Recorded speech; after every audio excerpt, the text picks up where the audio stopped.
What's happening, everybody, to a special segment out of Blerds in the Hood? It's me, your resident supervillain, Mr. J. Washington. And the swaggy blerd, Winston A.Marshall. So, if you saw our last interview, we were super excited and pumped to talk to Justin Halpern, one of the showrunners from Harley Quinn on the DC animated universe. And now, we got... Let's round it out. Let's round it out. Let's get everybody in here. Come on. That's okay. All right, Auntie. Sure. I just didn't know you was going to go that black with it. Come on. That's because Winston has Crown Royal in the system right now. So, this might get a little bit...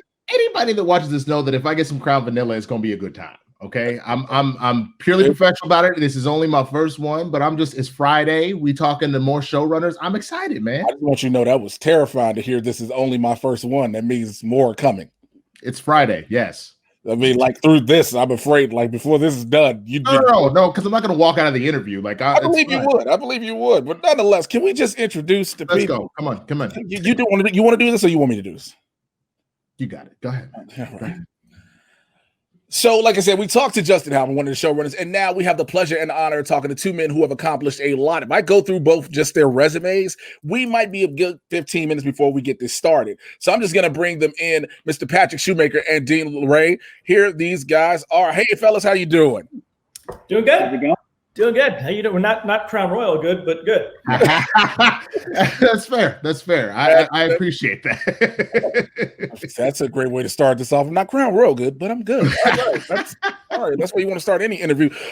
So I want to say first and foremost, thank you to both of you guys for being here doing this. As you already know, we hella big fans of the show. We love what you guys are doing. We think it's done in such an amazing way, not just with the animation and the story, but the scripts in themselves. There's so much of a combination of intellect and humor throughout each episode. And I think that's something that both Winston and myself are very appreciative of. I want to ask you first, Patrick, how do you guys decide to do that instead of just taking this in a regular comic book sense? I don't know that it was a conscious effort on our part to like depart from comics. I suppose it was like an organic thing that when Justin and I and Dean got together, we met each other working on Powerless, which is this NBC show. I don't know if Justin talked about that. Yeah, he talked about it. We'll get to that one in a minute. I've been waiting to have the two of you all so I can finally round this out with the discussion on Powerless. Oh, okay, cool. Well, yeah, no, I think it was it was just one of those organic things that just kind of happens. We never set out. We had a pitch for the show. We said, Warner Brothers came to us and said, we want to do something R-rated. And, we want to do something different in that capacity, that it was going to be like specifically, this is for adults. So the thing that we definitely set out to do with the pilot was, we want to make a statement from the opening scene. It's going to be bloody. It's going to be, reminiscence of, the opening of Pulp Fiction, in the diner. It's just like, curse words flying, and then the blood splatter and whatnot. And that was kind of the mandate from the beginning. But, in terms of like the storytelling style, maybe being a little bit different than comics, I don't know. Yeah, I think that just happened. That's just the alchemy that comes together with Justin, me, Dean, and a bottle of Crown Royal. See, I'm just preparing to write my own Harley Quinn, son. Ladies and gentlemen, this interview has been unofficially sponsored by Crown Royal. Get your bottle right now. Patrick, we forgot to tell you. Occasionally, my internet loves to just, No, let's say it for what it is. He's gonna talk and look like he's having a stroke, and it's just gonna stop. And you're gonna want to call 911, but you got to give it at least a second before you push the final one. Like now, see, he's frozen right now, and he doesn't realize it. This is where he takes a sip of Crown Royal. Seriously, that's all this is. Just blame it on the drink and then nothing else. Don't worry about the internet or something like that. I'm just to apologize ahead of time. I'm going to be wrangling my 4-year-old daughter during this interview. I will mute my mic whenever it happens. You're fine. Look, man, I get it. Like, it's all homeschooling right now. You got to watch the baby. But what I was going to say, gentlemen, that what I love about the show, especially season 1, and we're kind of seeing this get picked up in the later half of season 2, is the fact that this really dove deep into what is an abusive relationship, that Harley had to really come to terms with the fact that the Joker is a terrible human, not just because he kills people, but because he's genuinely abusive and manipulative and everything else, and how hard it can be for someone on the receiving end of abuse, whether it be physical or emotional, to get out of that situation. What kind of inspired you to tackle that so directly with the show? Well, I could try. The jumping off point for us was always that it was going to be a show about Harley on her own, trying to be sort of the queen pin of Gotham. And to do that, she needed to get rid of Joker. So it was always from the start something that we wanted to address in the pilot, and like really spend some time on it and really see that relationship and how hard it is to get out of something like that. And then really develop the rest of certainly season 1 with her trying to figure out like who she is in the absence of this terrible guy, and that it would involve things people do, like she goes back to him at one point in season 1 and has to kind of recover from that and all that. So we really wanted to make season 1 about Harley separating from Joker and finding out kind of like who she is in his absence. Word. And you all definitely have done that. Like you said, when she went back, I think that was even more telling to how people are in abusive relationships. They find their ways back, and then something has to wake them up. And it was her getting dropped out of a helicopter. That's a good way to realize this ain't for you. That happened to Dean in real life. So yeah, we just wrote that in the show. And I brought myself into a fetal position and fell just like Harley did.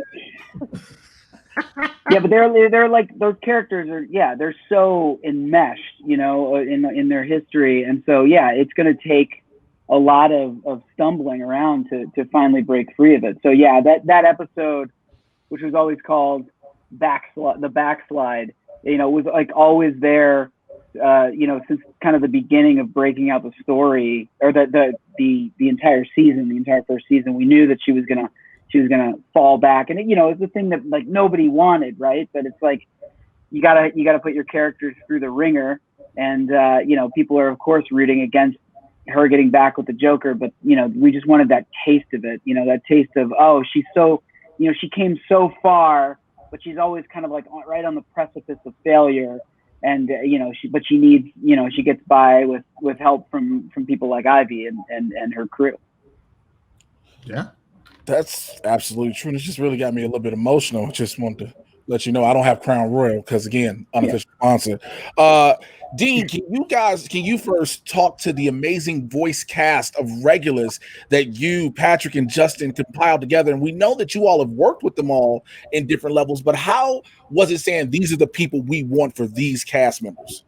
Well, we were amazed at the cast that we got. And we started by going to people that we had worked with and that, we loved and knew would be great for stuff. So like, for instance, King Shark is played by Ron Funches, who's a guy that we've worked with, and we actually wrote that for Ron. Like we had Ron in mind as we were, writing that character. Like Tony Hale, I was just going to say that. From Arrested Development, and so we thought he would be great as Psycho, and so he came in pretty early. Patrick and Justin had worked with Chris Maloney on a show, so they knew him. We thought he'd be a great Commissioner Gordon, particularly the version of it that we were envisioning. And Kaylee Cuoco came on board pretty early. We had not worked with her, but she was suggested to us by the studio, and she turned out to be fantastic. Like it was like we felt like she brought something incredible to it. And then Lake Bell, none of us had worked with. You didn't work with like Pat, did you? No, never. She read for the part. She read, and she was amazing, and she was like kind of our sort of top and only choice. And then Alan Tudyk is somebody that we had all worked with on Powerless and other things, and we loved him and think like he's a guy who can do sort of no wrong, and his Joker was amazing to us, and then his take on Clayface, which he knocked out of the park. So we just like bit by bit put this cast together, and then as we got sort of great people in, it sort of attracted other great actors. So, then we ended up with Giancarlo Esposito as Lex Luthor, which was something we never imagined would happen. Wanda Sykes came on as Queen of Fables. Like we ended up getting this just amazing, cast, and because talent attracts talent, and I think they spoke well about their experiences on the show. So people, we we were amazed what we got. And with a character like Frank the Plant, I mean, that was kind of, I feel like, correct me if I'm wrong, I feel like that character was born basically out of like, how can we get JB Smoove to be in the show? Really? We loved JB Smoove, and so we were looking for something for him. And there are certain people that kind of do what they do. Like Ron Funches is really just kind of playing Ron. Jason Alexander's kind of that way to some extent, like playing Cyborgman. He's basically going to do kind of a version of that. And so we wrote a part with JB in mind and hoped he would want to do it. And like with him, like we'd always record all the scripted stuff, but then JB would be JB, and he would give you so much extra stuff that it was like often agony sitting and editing, trying to figure out the pieces of it that we wanted to use. But it was I'm missing a ton of people too. No, not at all. I was going to say that was going to be my next question. How much of this is stuff that y'all wrote out, which is already just funny on its own, and how much is this almost mumblecore where it's like, all right, you got this, and then JB and Ron, and James and everybody else. I see James Adomian as Bane is great. I'll talk a little about it, and then Pat, you want to jump in? Like we would always record the thing as scripted. Okay. And because we always wanted to get that. And sometimes what you need is just the tight version of something. So once you start sometimes, putting in a lot of improv, it just gets bloated and all over the place. So we always made sure we got the scripted version. And then like with the people that were great at improvising and enjoyed doing it, we would then do a little bit of that, let them sort of go off and bring whatever they wanted to it. And the other thing was that we really wanted the show to feel sort of very kind of real and overlappy and almost like you're, not too produced. And so what we would usually do is read against, the actors you were recording, read the other roles in a scene just over their headphones and ask them to just ad lib reactions to it. So we collect all these reactions, and then we go into editing, and we would just layer all of that stuff so people are talking over each other, and that's how we really tried to make it come alive, because hardly ever we rarely had people in the booth at the same time. It was pretty much always recorded separately. Okay. The pilot was the only time we had that luxury of having multiple characters in the room or multiple actors in the booth at the same time. I remember it was Diedrich Bader, Jim Rash, Alan Tudyk, and Chris Maloney all together for that first scene in the pilot with all the the Wall Street executives or all the money men, and Tudyk doing the gentleman, fellow white, and then, then everybody else in the booth is like ha ha ha. All those guys together was just genius, and I could have listened to them for hours. But like every actor that we brought in had they brought something improvisational to the table, like Adomian with the Bane run. It's the episode that aired a couple of weeks ago where he and Two-Face are potentially doing a business venture together, and the stuff about, I don't know if you remember the run that he goes on talking about the poster that they would have. And Adomian's like, I don't know, maybe we could do the twins poster, but it's it's me, but it says Two-Face and it's you and it says Bane.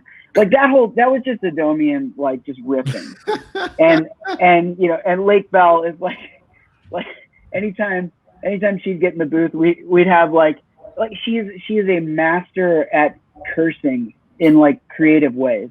The episode that's going to air next week, there's some stuff that goes down between her and Harley, and she has this big realization that she's in a real pickle.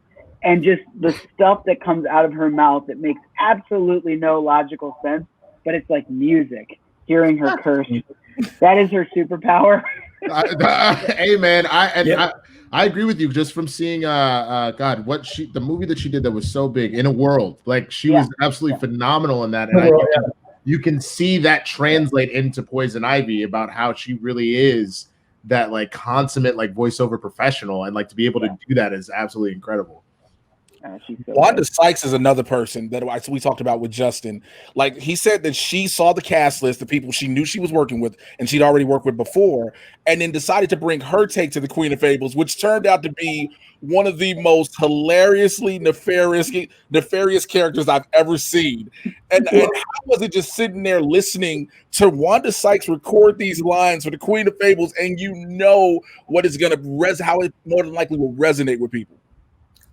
You know, she's amazing, and she was like obviously our first choice for Queen of Fables, and like I was initially directing her stuff, and the first time that we recorded her, she had dialed in. She was in New York or something like that, so you know we couldn't be in the room with her, so I didn't really know what her take on it was going to be. You never know, like when an actor first starts with a role, and I was also kind of terrified of directing her, and I don't know why, but she seemed like she'd kill me if I pissed her off or something like that. And she turned out to be like the sweetest person in the world, and she did like this character that was so funny. And then we would encourage her to improv, and once we got to The Line, which was the episode where she breaks out of the tax book and kind of tries to join up with Harley, and we see like how vicious and violent she is. Like a bunch of that stuff we got sort of improv-y, where we like when she slaughters the family reunion. And then just play with it, like direct. You've got the 3 little pigs. You've got just play with how you would do it. And she started going, and she's like, and the pigs, the bones too, get the bones, and you got to chew the bone. And she just was like, and by the way, she's like really pretty short, and like, and I realized when I finally kind of worked with her face to face, I was like, I don't know why I was so terrified. She's like very lovely, and but God, she brought so much to it. She was so funny, and we couldn't have done better. I don't know who else we would have picked. It was a departure for sure from like the comic book representation of Queen of Fables, who's like more of like your almost Maleficent looking, or like she's like the queen from Alice in Wonderland. She's more of like your typical like storybook villain, I think. And but that tax book thing, that was directly lifted from the comic. Right. That was I can't remember if it was Gail Simone or Mark Waid who wrote that story about the Justice League imprisoning her in the U.S. tax code, because they're just looking for a book that's like the most innocuous book that they can trap her in, and she can't do any damage. I just thought that was brilliant. So we incorporated that into the show. See, I didn't know.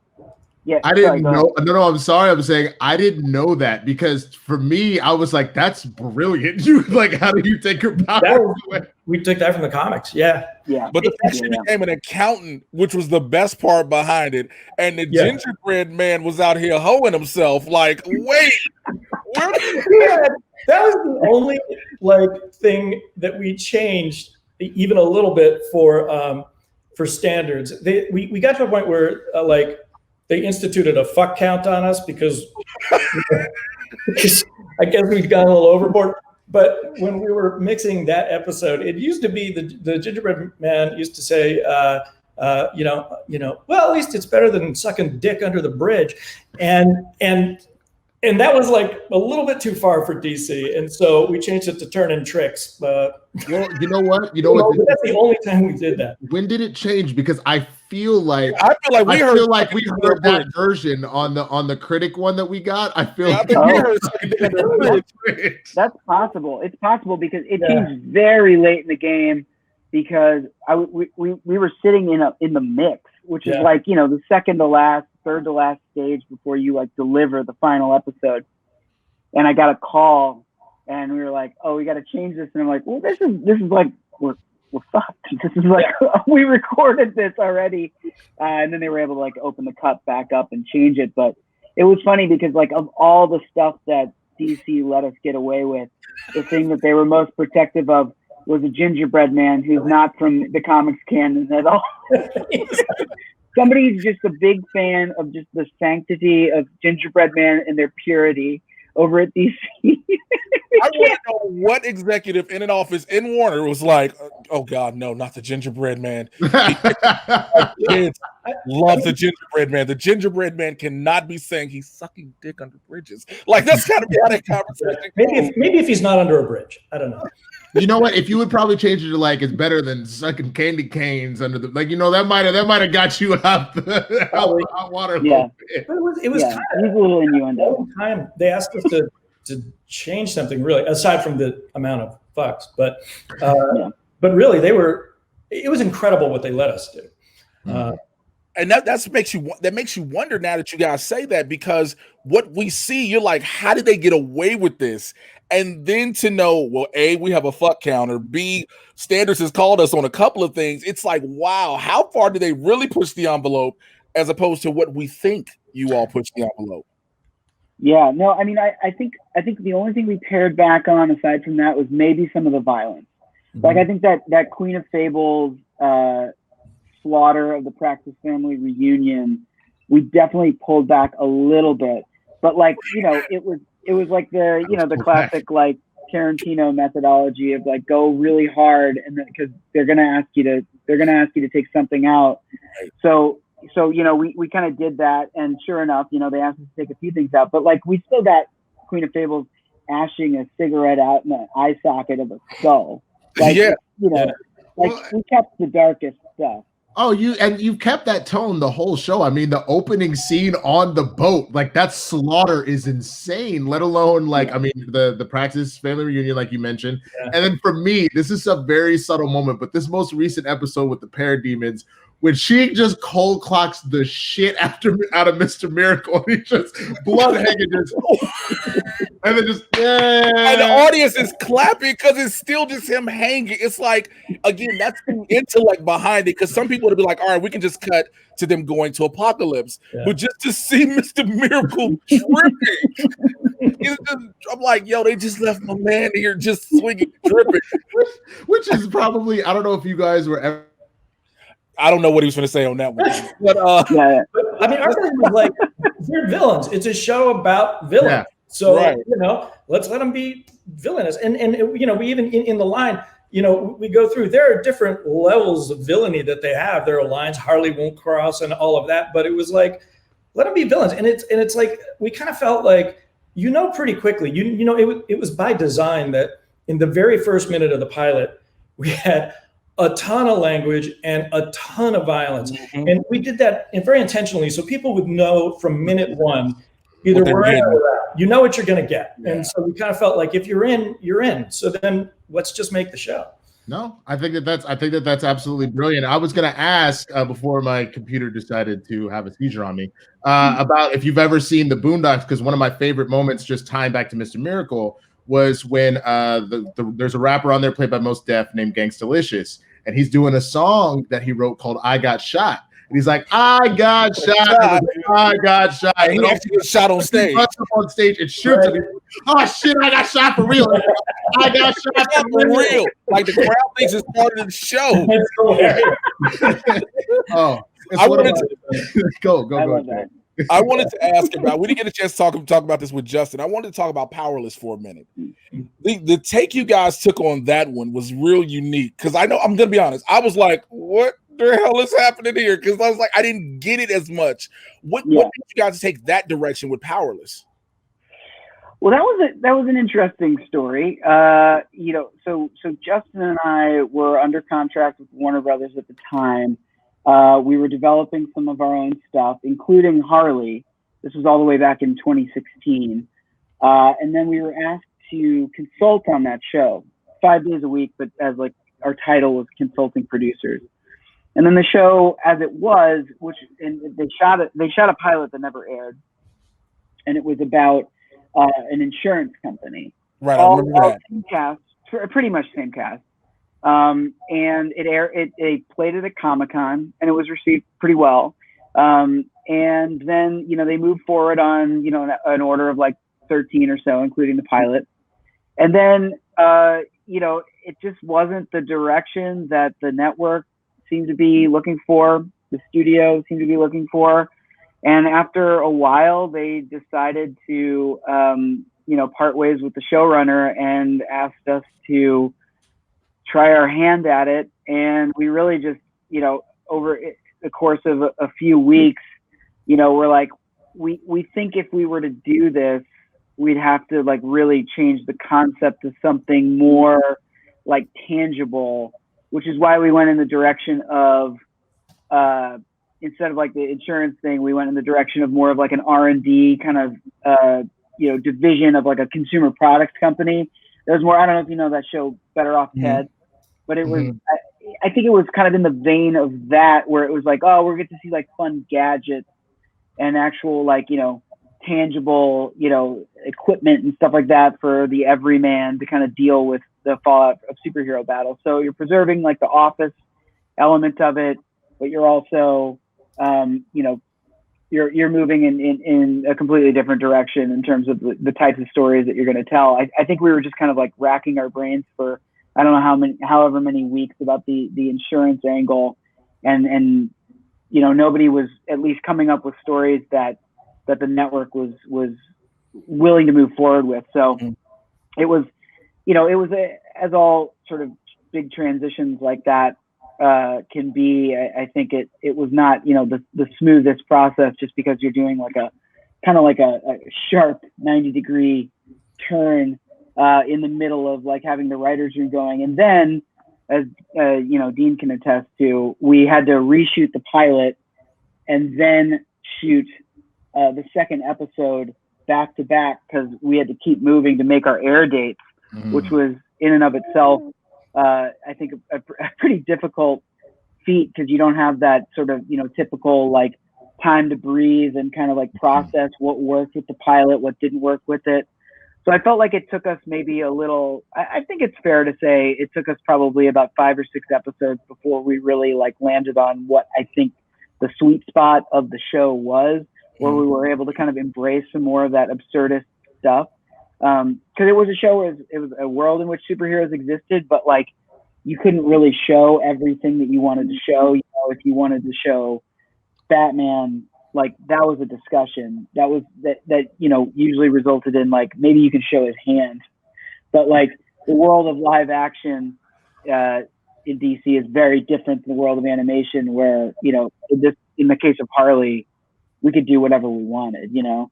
There were I think fewer limitations and fewer, you know, they have a lot of shows in the live action space with like, say they're like CW shows, or Gotham was on at the time.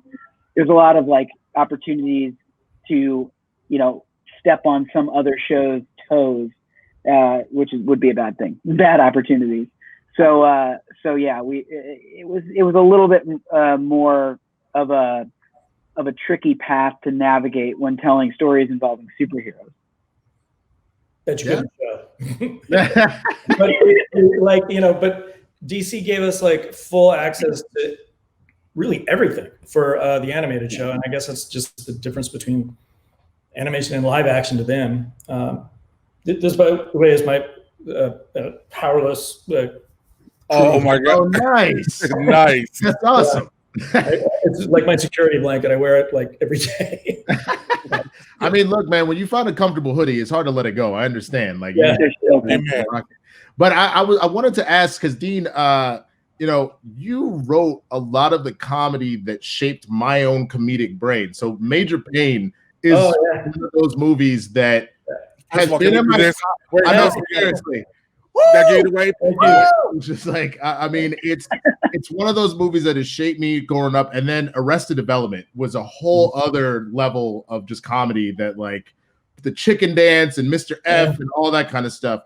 I've noticed that there is that element of it kind of in Harley, where a lot of the characters are stuck in their own sense of Arrested Development, where, you know, you see Psycho keeps returning to the same like misogynistic like ways and just being a complete dick, and how Harley is constantly trying to move forward. I mean, obviously she does at the end of season 1, but like she's still stuck in season 2. How much of that are you pulling directly from Arrested Development as far as like a style and tone, and how much of that is just kind of naturally what's coming out of developing these characters? Well, a lot of it was, just came out of developing the characters, but what we did want to do was take the pace of an episode of Arrested, which moves really, really quickly, and just the sheer amount of plot that you can jam into an episode. And there's like, if you look at the Harley episodes, there's a ton of plot in those episodes. So those two things are things that we had sort of talked about, because there were a lot of influences for, Harley Quinn. Rick and Morty was another one. We talked about Arrested, but that was really in terms of pace and plot and all of that. And the other thing that I particularly wanted to do was get that sense of like overlapping dialogue, and just the pace of dialogue on Arrested is very, very fast. Yes. And so we wanted to duplicate that. And that's also what kind of lets you get that amount of plot in, because people are just talking quick. So yeah, that really did, in those ways inform episodes of Harley. And, Rick and Morty, I think you can see kind of the influence of that. And I don't know, Pat, if you want to add to that, but. I was just going to say every day Dean would pitch that Ron Howard narrates Harley. I real talk. There's something. We're just gonna remind you. There's this. Whenever you come back, there's a small. See, it's back. Am I good? You're back now. Now you're back. Okay. You were just like this for like 13 seconds. I'm waiting for the day that Harley gets hit in the head just like one too many times, and then Ron Howard is narrating her for the rest of the episode. Yeah, that would be really funny. Ron Howard is like what made Arrested Development possible. The narrator, really, because there was so much story to it that you could never. You didn't have time to write the connective tissue in scenes to, get characters from here to there. So we would just like write the funniest stuff we could, and then just have Ron say, so Michael decided to go to Orange County and check on the blah, blah, blah. And so, so you didn't have to like ever explain like why anybody was doing anything. It helped with the pace, but. Like I'm completely envisioning Harley being like, no, it's fine. I'm over Ivy completely. Ron Howard. She wasn't. Like, just like and, Major Payne was the first time I met Damon Wayans, and that was a script that I had. I'll tell you quickly that I'd written. It was a rewrite of a Charlton Heston movie called The Private War of Major Benson. And, wait, what? It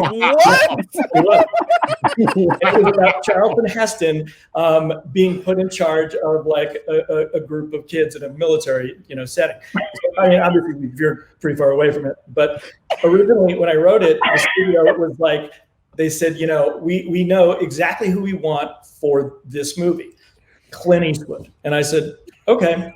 From writing a Clint Eastwood movie. So I wrote the first draft with like Clint Eastwood in mind. And then they said, after a point, great news, we got our star. And I was like, we got Clint Eastwood? And they were like, we got Damon Wayans. What was the math on that? Like, how did that?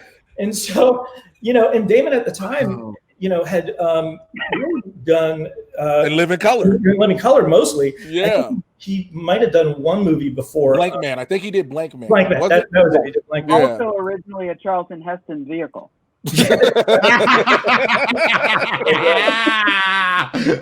So when I met Damon to work on this next draft of that script, that was the first time I met him, and it became clear really quickly that with Clint Eastwood, his comedy was coming off of reacting to things around him. But with Damon, he had to like drive the comedy. So, we did a huge rewrite together, working on that character. And that's where Major Payne came about. And they were nervous the whole time because it was so broad and so big. And, and I think everybody had originally really envisioned, Charlton Heston or something, but we went all in on that. So that's kind of where that movie. That's a unique take. I mean, it's always interesting, especially as actors ourselves, when we find out what the project was originally supposed to be that we've done. Yeah. Like for me, I was recently in. I bring this up a lot. And Winston's like, "Here you go." I was in Spike Lee's Chirac. Now everybody thought that Chirac was gonna be this gang violence and just shoot 'em up and street hood thing. Instead, we got Lysistrata, and everybody was like, anybody want to explain where these two came from? Yeah. And so when you hear Spike give the breakdown, you're kind of like, okay, but me living and being from the South Side of Chicago, was living on the South Side at the same time. I was like, hey, man, I'm not saying nothing so I can mess up my chance of working with Spike Lee. Yeah. So whatever you want to do, Spike, I'm game. And Yeah. so I can see it being Damon now being a bigger star at the time, being like, listen, this is what I have an idea for. Because, of course, he's not able to just fully drop his complete, like, yo, this is what I want to do. It's just, this is what I have an idea for. And for you all to flush that out and to get what we can consider a classic this day, to this day, is amazing. Well, I mean, it was like, it was clear it had to be a big starring sort of character piece for Damon, and he had that super funny take on it. And then we would just riff and write to that, and kind of just wrote what we wanted to see. And it was not a movie that was really that successful when it originally came out. It was one of those movies that found a life on video. And it was one of the few VHSs that I watched on repeat, and I could think about it. I can almost see, like, as you're developing it, being like, all right, what? All right, what? This is the best part of this whole thing. That every time he get on the road with something good, it just automatically cuts me off. It's just absolutely ridiculous. I mean, because it sounded like you had a good point. Oh my God! Let me get it before it freezes again. Like, what would this character do telling a bedtime story? What would this character do when he was on a date? And what would this character do when he was like, this is what spawned our review. Is that the tech would go down? I'm like, I just gotta get it all out. I get it all out right now. Writing that bedtime story, the little engine that could, was one of the most fun times that he and I ever had, sitting in a room just writing that story, and we had a great time. And we'd both be doing our impressions of Payne. And I gotta hear this. Your impression of Payne. My Payne? Yes, I be on you like white on rice in a glass of milk in a snowstorm. I just want you to know this from here on out. I am marking this down at this moment, 37 minutes into this. Yeah. This is the soundbite I will use forever. I'm just going to let you know that was all I needed. I'm good. I'm going to glory by the end of the day. I'm good to go. Yeah. Before we let you guys get out of here, Patrick, I got one more thing I want to ask. I heard from Justin that you are the big comic book nerd out of the three of you all. So was it you that decided to pick out these obscure characters that we've been getting? Condiment King, Ratcatcher, just so many different people that you've never really seen spotlight that are being utilized in the show. Yeah, well, I certainly can't take all the credit for it. There were a couple of comic book nerds on the staff. I thought we did a nice job of varying it up. There are a lot of people on the staff as well who had never opened a comic book in their life. But no, I definitely, I'm a fan of Batman the Animated Series. So yeah, of course, the origin of Condiment King was Nacho, as was Harley, obviously. Right. But yeah, no, I have always been a comic book nerd. Started out as a Marvel kid, X-Men. I have an X-Men tattoo, regrettably. And wait, what is it? Why are we regretting this? Oh, it's just it's just the X. Yeah. Okay. It's Wolverine tearing out of my butt cheeks, and so anyways, I've just been I've been a comic book fan my whole life, and I really got back into DC with New 52 and then Rebirth because of Powerless, and was really on top of my stuff.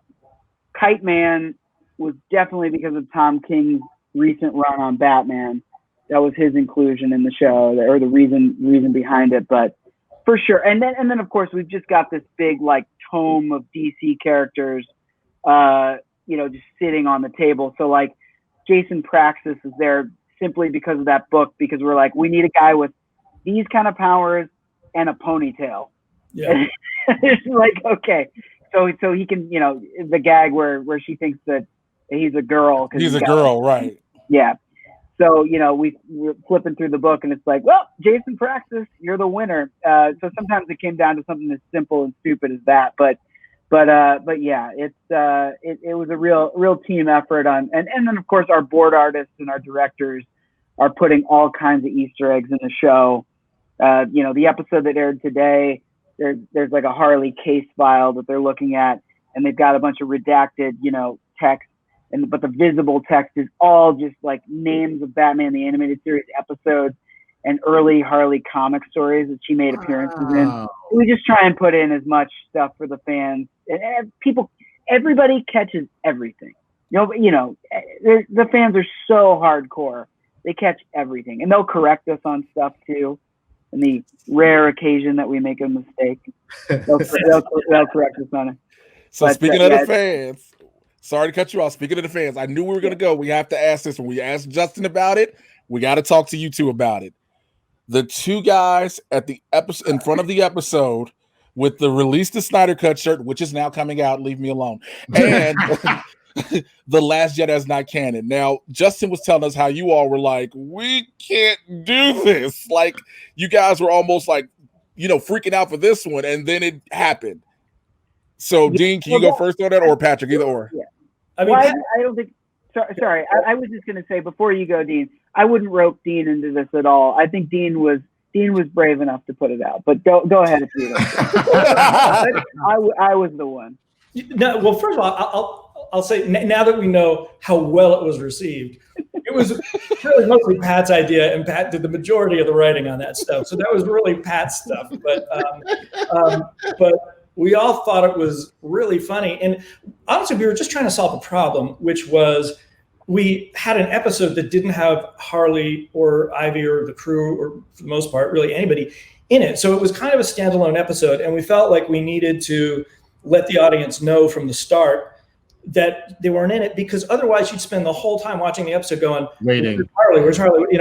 And so we felt like we needed to do that and sort of find a unique way to do that. And we pitched around for a while for a bunch of ideas. And it was Pat who came up with, the idea, what if it's just two guys watching Harley in the basement and just, bitching about the show, and we get the information out through that. So that was really Pat's thing. And oh man, I'm sure I'm gonna freeze again because it's just prone to happen. But I'm not gonna lie. He called me because he had seen it first, and he goes, "Yo, this episode, son, like you need to watch this now. The first 2 minutes, greatest episode of show ever." And I was like, "All right." I think he was with his mom or something. He was with family. He was like, "I gotta go." I was like, "No, you don't understand. But you get off this phone. You need to go." That's how serious I was until you finally went and saw it. But you were about to say, Patrick? Oh no! First off, I'm glad you guys responded that way. That was the way we had hoped everybody would respond. But no, I mean, it happened to coincide. I mean, this tells you how long animation takes. When that was written, that was around February of 2019, because Captain Marvel had just come out or was just about to come out. And there were all of these reviews on YouTube that were just like nonstop, just Captain Marvel haters, just, crapping all over that movie. And that was the inspiration for those guys initially. And what ended up on their shirts was like an inside joke that I literally thought, oh, first draft's going to go into DC and they're going to flag that. Like, no way they want to put that, And then it stayed in, and I was like, well, is this like, are we going to get a call like during the mix? And it's like, oh, they just realized what was in the show. No? And then I got cold feet about a week before the episode aired. There was one, even though it aired, it's like in the middle of the air order. We finished that episode in production way later because we just did some rewrites on it, I guess, that made it take a little bit longer. But anyways, we were finishing that episode, and I get a call about a week before it aired, or a DM on Twitter from one of the critics who got it. And they're like, love the show. I would strongly caution you guys to consider taking out that stuff, because I think you're going to upset a lot of people that are well-intentioned. And I took it to heart. And it became a discussion, and that was actually the only one of those messages that I got. But at the end of the day, DC was cool with it. The studio was cool with it. Everybody thought it was funny. It wasn't like a thing where we're saying like, oh, the Snyder Cut movement is unilaterally toxic. It's not at all what we were saying. The Last Jedi is not canon. That's a different story.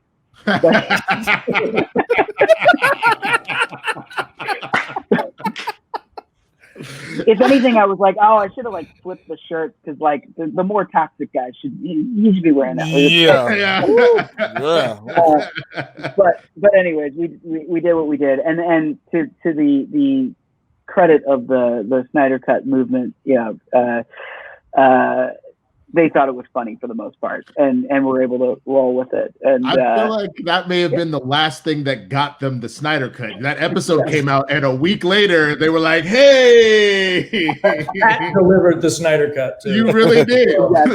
Exactly. Well, listen, guys, we know you guys got a busy day ahead of you, possibly, because, most people are sitting in the house and still working. And we do want to extremely thank both of you, Patrick and Dean, for coming on here just to have a talk with us about something so amazing in Harley Quinn. Thank you so much. And I'll pass it over to Winston to say his words. Yeah, I mean, the same thing. Thank you so much. Before this, again, if it freezes, I'll be back in 2 seconds. But, thank you so much for taking the time out of your day to do this.